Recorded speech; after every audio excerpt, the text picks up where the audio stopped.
Okay folks, welcome back to the afternoon session. Today this is about portfolio development. Portfolio development is going to be split into two parts. There's going to be a talk part, which today is going to be to do with associated roles and practices, and also then we're going to have a blog part. I'll try and make it quite light and easy for you, and yeah, we'll see how we go. Okay, as you all know by now, I've done this twice today.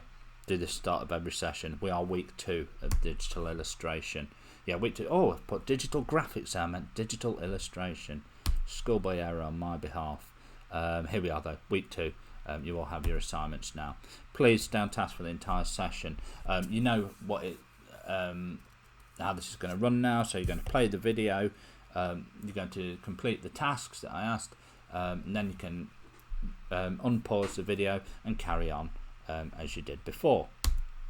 Okay, today have a look at it's about annotating and updating your blog to develop the understanding of types of roles and their associated practices. Or put create a blog. We're not going to create a blog today. We're going to be populating our blog as well rather than creating one, obviously. So roles, associated practices and blogs. Right, in a text document, please write down for me, and also cut and paste into the chat function for me. What jobs do we know from the design industry? What jobs do we know? Why do we reference websites when producing written work? Why do we do this? What is the point of doing this? Okay, I'll give you a few minutes to write that down. Well, the answer to the jobs one is extensive. There are tons and tons of jobs within the design industry. We're going to start having a little look at them today. Graphic designer is just a very small part of it. You've got all sorts of managers, project managers. You've got all sorts of strategists, development people, artists, design artists. All this sort of thing. It doesn't take long before you have a little look at the sorts of jobs that are in the design industry. And why do we reference websites when producing written work? Well, this is basically out of courtesy. It's courtesy for somebody's work that they have created, that you are to say that you have noted down them as a content creator, and you are not the content creator of this, and that is why we put reference websites when producing written work. Okay, we have a look. Part 1 of the assessment criteria for this is A1.4, exploring and developing professional skills and behaviours. So to get the pass, we just need adequate exploration. I think with most of these assessment criteria, you'll just see the first few words tell you pretty much what you need to know and what you need to do.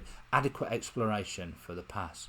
Clear understanding and application for a merit. And thorough understanding and application of accomplished professional practice skills. These are all different things, yeah, that we need to include.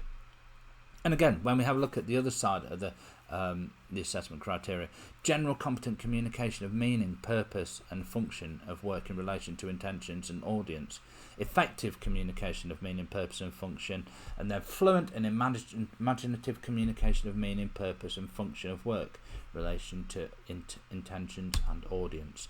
Okay, so a maths question. What are the dimensions of an A3 sheet? How do we find out what the dimensions are of an A6 panel without Google? And what about an A2 sheet? I'll give you 7 minutes for that, starting now. Please send me your answers through the chat function. Thank you. Okay, 2 parts to today's session. First one is roles and associated practice. And second one is updating your blog. For roles and associated practice, let's begin. I'd like to please create a document in either Word or PowerPoint named Graphic Design Roles and Associated Practices. I'm going to be posting you a video. The video should already be somewhere available on here for you to see. And please make notes on what does a graphic designer do. I'd like at least a paragraph on that. Please, yeah, take 15 minutes. I think we'll say 15 minutes for this.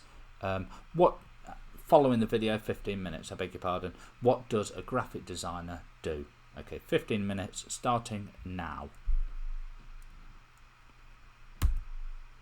Okay, folks, now you're back. Next job. In your graphic design roles and associated practice document that we created, please write at least 1 page on the job role of a graphic designer. You may use other websites to help you, but please provide a link to any sources to reference them. When I say 1 page, what do I mean? I'm thinking round about 200 words, 200 to 250 words, that sort of thing, that sort of level. If you're doing like 2 paragraphs, no, not really. If you're doing 1 paragraph, no, not at all. I'm looking for at least 3 paragraphs on what is the job role of a graphic designer.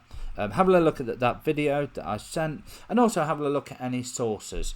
If you find a source online that tells you what it is, please reference it. If you use a direct quote, please put the direct quote in inverted commas so that I can see that it's direct quote and it's not something you have personally written.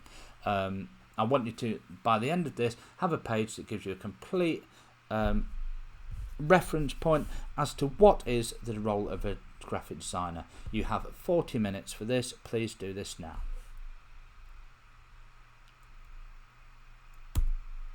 Okay, folks, for the last part of today's session, please open up your blogs and update them with any work that you've completed or partly completed this week. Once you've inserted images, please add written explanations and annotations to explain what you did, how you did it, what you would do differently if you did this again.